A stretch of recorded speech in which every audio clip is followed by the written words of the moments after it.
नमस्कार दोस्तों, आइए जानते राजस्थान की दिन भर की ताजा और बड़ी खबरें। आज की पहली खबर, जयपुर में नगर निगम का बड़ा action, 25 coaching restaurant seize. Uttar Pradesh की राजधानी लखनऊ के अलीगंज में एक कमर्शियल बिल्डिंग में स्थित कोचिंग सेंटर और एनिमेशन स्टूडियो में लगी भीषण आग और उसमें 15 से अधिक मासूम छात्रों और युवाओं की दम घुटने से हुई दर्दनाक मौत ने पूरे देश को झकझोर कर रख दिया है। इस घटना के बाद एक बार फिर देश भर में प्रशासन की आंखें खुली हैं। ऐसे में प्रशासन बिल्डिंग सेफ्टी को लेकर एक्शन में आ गई है। जयपुर नगर निगम की अग्निशमन शाखा द्वारा अब तक जिन 25 संस्थानों, बेसमेंट लाइब्रेरियों और रूफटॉप रेस्टोरेंट्स को नियमों की अनदेखी के चलते सीज किया गया है, उनमें गोपालपुरा बाईपास व टोंक रोड क्षेत्र में कई बड़े संस्थान भी हैं। आज 20 जिलों में आंधी बारिश का अलर्ट, जयपुर में झमाझम बरसात, राजस्थान में प्री मानसून की बारिश भी जारी रही। आज भी 20 जिलों में आंधी बारिश का अलर्ट जारी किया गया है। जयपुर सहित आसपास के एरिया में सुबह से रुक रुक कर बरसात हो रही है। चूरू के कुछ इलाकों में तेज तूफानी बारिश के साथ छोटे छोटे ओले गिरे। प्री मानसून का ये दौर अगले 3 दिन जारी रह सकता है। इसके साथ ही 24 और 25 जून को 20 जिलों में आंधी बारिश का येलो अलर्ट जारी किया है। 2500 किलोमीटर पीछा कर पकड़ा इनामी तस्कर। Rajasthan anti narcotics task force ने 7 साल से फरार 25,000 रुपए के इनामी तस्कर रणजीत दायमा उर्फ रणजीत बंजारा को केरल से गिरफ्तार किया है। एएनटीएफ ने कार्रवाई को ऑपरेशन यमल कमली नाम दिया था। आरोपी को पकड़ने के लिए टीम ने राजस्थान से केरल तक करीब 2500 किलोमीटर लंबा अभियान चलाया।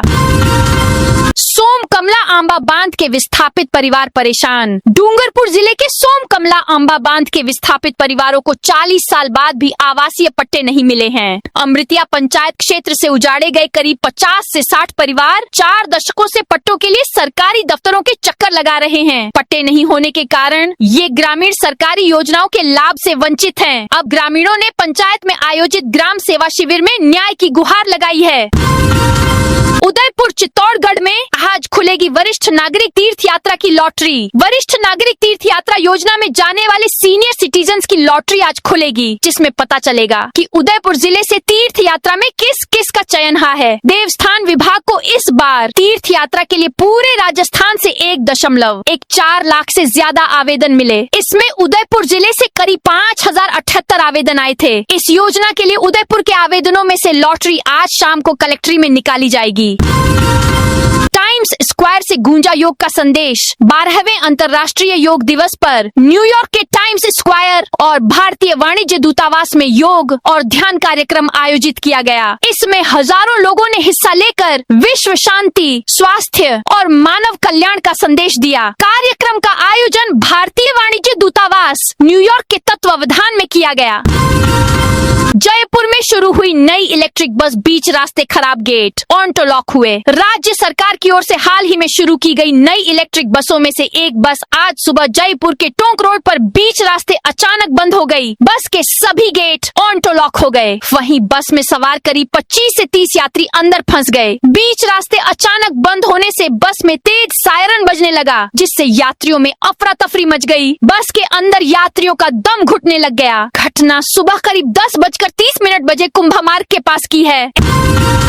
एसएमएस में लगी 90 लाख की हाईटेक ईसीओजी मशीन। एसएमएस अस्पताल में मिर्गी के दवाओं से ठीक न होने वाले मरीजों की जांच और इलाज के लिए 128 चैनल की हाईटेक ईसीओजी मशीन लगाई गई है। 90 लाख रुपए की मशीन न्यूरोलॉजी विभाग में स्थापित की गई है। इससे डॉक्टर दिमाग की सतह से सीधे इलेक्ट्रिक रिकॉर्डिंग कर सकेंगे। इससे यह पहचानना आसान होगा कि मिर्गी का दौरा दिमाग के किस हिस्से से शुरू हो रहा है। इसके साथ 2 वीडियो ईईजी और एक पोर्टेबल ईईजी मशीन भी इंस्टॉल की गई है। पोर्टेबल से वार्ड के बेड पर ही ईईजी जांच हो सकेगी। जांच का शुल्क राजस्थान मेडिकेयर रिलीफ सोसाइटी की बैठक में तय किया जाएगा। प्रयोगशाला सहायक भर्ती 2018 में बड़ा फर्जीवाड़ा। राजस्थान में भर्ती परीक्षाओं में फर्जीवाड़े के खिलाफ एसओजी का एक्शन लगातार जारी है। एसओजी ने प्रयोगशाला सहायक सीधी भर्ती परीक्षा 2018 के परिणाम में ओएमआर शीट में काट छांट कर फर्जी तरीके से चयनित होने वाले 2 और अभ्यर्थियों महेंद्र कुमार मीना निवासी नांगला लाट, टोडा भीम करौली और देवेंद्र सिंह गुर्जर निवासी नादना मंडावर दौसा को गिरफ्तार किया है। मेहमान नवाजी में जैसलमेर विश्व में 9वें स्थान पर अपनी सुनहरी रेत, ऐतिहासिक किलों और शाही संस्कृति के लिए दुनिया भर में मशहूर स्वर्ण नगरी जैसलमेर ने एक बार फिर अंतर्राष्ट्रीय स्तर पर देश का मान बढ़ाया है। अपनी बेमिसाल मेहमान नवाजी और पर्यटकों के प्रति खास लगाव की बदौलत जैसलमेर को विश्व के सबसे बेहतरीन मेहमान नवाज शहरों में शामिल किया गया है। मशहूर ग्लोबल ट्रेवल पोर्टल Booking.com की ओर से जारी दुनिया के टॉप 10 सबसे शानदार मेहमान नवाज शहरों की सूची में जैसलमेर ने 9वीं रैंक हासिल की है। पांचना बांध विवाद पर बैठक रही बेनतीजा। खरौली में पांचना बांध से पानी निकासी को लेकर चल रहे विवाद के समाधान के लिए मंगलवार को कलेक्ट्रेट सभागार में संभागीय आयुक्त नलिनी कठौतिया की अध्यक्षता में उच्च स्तरीय बैठक हुई। बैठक में दोनों पक्षों ने अपने अपने तर्क और मांगे रखी, लेकिन अंतिम सहमति नहीं बन सकी। अब बुधवार दोपहर बाद पुनः बैठक कर समाधान तलाशने का प्रयास किया जाएगा। ट्रेन प्लेन से फ्री तीर्थ यात्रा करेंगे 1050 सीनियर सिटीजन। ट्रेन और प्लेन से 1050 सीनियर सिटीजन फ्री तीर्थ यात्रा के लिए जल्द रवाना होंगे। टोंक के इन यात्रियों का चयन देवस्थान विभाग की ओर से चल रही वरिष्ठ नागरिक तीर्थ यात्रा योजना 2026 के तहत मंगलवार को हुआ। खास बात ये है कि 115 यात्री ऐसे हैं जो हवाई सफर करते हुए नेपाल जाएंगे और पशुपतिनाथ के दर्शन करेंगे। वहीं 935 यात्री ट्रेन से देश के धार्मिक और तीर्थ स्थलों की यात्रा करेंगे। महिला आतंकी के पिता बोले, ऐसी बेटी की जरूरत नहीं। जयपुर से गिरफ्तार जैश-ए-मोहम्मद की कथित महिला स्लीपर सेल बबीता धाकड़ उर्फ खदीजा से पूछताछ में कई बड़े खुलासे हुए हैं। बबीता करीब 2 साल से आतंकी संगठन के संपर्क में थी। उसे आत्मघाती हमले के लिए तैयार किए जाने की आशंका जताई जा रही है। एटीएस ने बबीता को 7 दिन की रिमांड पर लिया है। सूत्रों के मुताबिक पाकिस्तान में बैठे आतंकी हैंडलर्स बबीता को ऑनलाइन ट्रेनिंग दे रहे थे। जांच में यह भी सामने आया है कि बबीता इंटरनेट पर आत्मघाती हमलों से जुड़े वीडियो सर्च करती थी। एजेंसियां उसके डिजिटल रिकॉर्ड और ऑनलाइन गतिविधियों की जांच कर रही हैं। अब बिजली की आवश्यकता की दोबारा होगी स्टडी। राजस्थान विद्युत विनियामक आयोग के फैसले के बाद ऊर्जा विकास निगम ने 3200 मेगावाट का थर्मल पावर प्रोजेक्ट निरस्त कर दिया है। अब ऊर्जा विकास निगम नए सिरे से प्रदेश में बिजली की जरूरत की स्टडी करेगी। इसके बाद दोबारा डीपीआर बनाकर नए टेंडर लगाए जाएंगे। इस फैसले को ऊर्जा क्षेत्र में बड़ा नीतिगत बदलाव माना जा रहा है।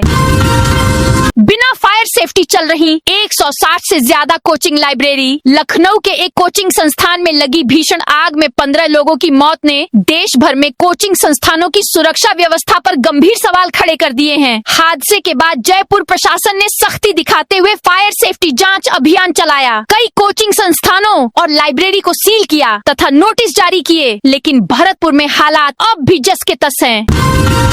कार में मिले 65 लाख के नकली नोट, 2 गिरफ्तार। बीकानेर में पुलिस ने 65 लाख के नकली नोट पकड़े हैं। बोलेरो गाड़ी में 500 रुपए के नकली नोटों की गड्डियां बैग में भरकर रखी हुई थीं। नोट देखने पर नकली लगे पुलिस ने जांच करवाई। इसके बाद बोलेरो में बैठे दोनों युवकों को पकड़ लिया। नकली नोटों को बाजार में खपाने की तैयारी थी, इससे पहले पुलिस ने पकड़ लिया। फायर सिस्टम में खामियां मिली तो भवन होंगे सीज। लखनऊ में कोचिंग संस्थान में आग लगने से 15 लोगों की मौत के बाद उदयपुर प्रशासन ने अग्नि सुरक्षा व्यवस्थाओं को लेकर सख्ती बढ़ा दी है। होटल, अस्पताल, कोचिंग संस्थानों और बहुमंजिला भवनों में फायर सिस्टम की जांच शुरू कर दी गई है। अधिकारियों ने स्पष्ट चेतावनी दी है कि जिन भवनों में फायर सेफ्टी से जुड़ी कमियां निर्धारित समय में दूर नहीं की गयी, उन्हें सीज करने की कार्रवाई की जाएगी। अभियान का उद्देश्य संभावित हादसों को रोकना और लोगों की सुरक्षा सुनिश्चित करना है।